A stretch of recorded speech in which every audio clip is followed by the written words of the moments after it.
Autopsy. Hi friends. Your day starts off innocently enough visiting a local hospital, although for no reason that is apparent at the time. You eventually remember that you are waiting for someone. After a while you become apprehensive and walk over to get a can of soda from a nearby vending machine to calm your nerves. That's when you realize you are wearing one of those white lab coats the doctors always wear. The next thing you know, a nurse grabs you and tells you that you have a patient waiting in the operating theater. For some reason you have to hurry over there. Not one to argue, you decide to go along with the nurse, thinking it's some kind of a prank. When you enter the operating room, several people escort you to the preparation or scrub room. They quickly surround you and begin preparing you for surgery. Dressed in a light blue medical gown along with a sterile white nose mask. You start to wonder as one of the nurses scrubs your hands and brushes your fingernails before slipping a pair of tight elastic surgical gloves over your hands. Thinking this joke has gone on long enough, you desperately try to tell them that I'm not a doctor, but the words won't come of your mouth. They led you toward the operating theater door by two very large men. You try to resist, but they force you through the door, leaving you on your own with a patient who is lying on one of those shiny stainless steel tables in the center of the room. The patient is tied to the table with several thick black straps and his mouth is covered with duct tape, presumably so his screams can't be heard. He is obviously struggling to free himself, but the straps hold him in place like hardened glue. Strangely enough, you find yourself actually beginning to enjoy the power of this life-giver experience and decide to go with it. You look around for an anesthesia machine, but there is none to be found. You find yourself shrugging and then tighten your gloves a bit. Slowly you approach a table of surgical tools to examine them closely and speculate as to their medical purpose.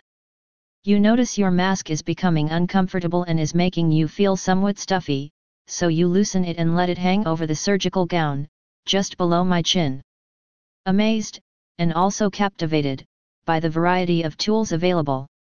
There is a buzz saw, axes and knives in varying sizes, scalpels, a chainsaw, corkscrews, and many other uncommon instruments one would not normally associate with a complex medical procedure.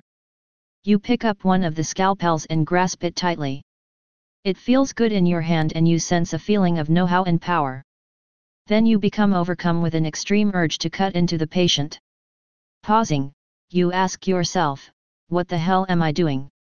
I can't help it. I don't know why, but I feel compelled to operate on this patient and act out this fantasy to its full conclusion. You subsequently point the scalpel toward the center of the man's bare chest and begin slicing through his skin, over and over again. Blood commences to pour out of the razor-thin slashes like melting ice cream on a hot summer's day. You find yourself smiling and, although you know it's wrong, but you are enjoying the operation immensely so far. Now you notice the patient is wrenching in pain and is becoming rather unruly, so you decide to numb his senses.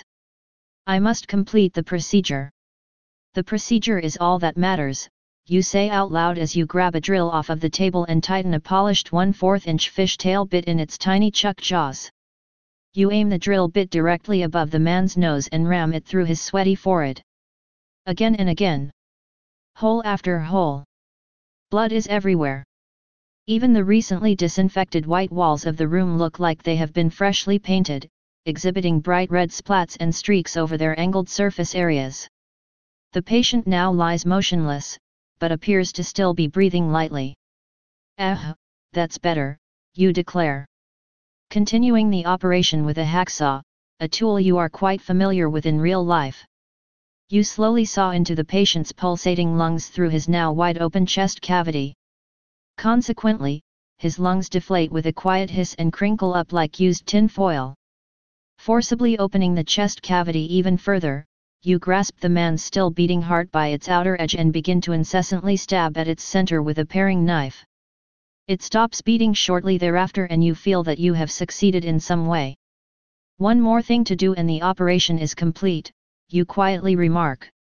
Taking hold of the germ-free chainsaw, you proceed to separate the patient's slumped head from his quivering body in short order. The head falls hard to the floor, bounces a few times, and rolls awkwardly across the ground until it slams into one of the operating room's walls. After watching this, you begin to laugh very loudly, hysterically. You can't seem to stop. Suddenly, you become quiet. At first you think that you have awakened from some type of dream, but instead, you find yourself strapped to the same cold stainless steel table, where you had just performed your first operation on. You hear two doctors talking about how you had died, you try to scream, and I'm still alive. I'm not dead yet. But no words come out of my mouth. One of the doctors then says in a matter-of-fact manner, "Well, let's get this autopsy over with. I have to take the kids to the movies tonight." He then grabs a scalpel and cuts into your chest. Will you feel the pain of each and every process associated with the autopsy? They say when we die, we see everything that happens before it does. Stay paranoid, my friends.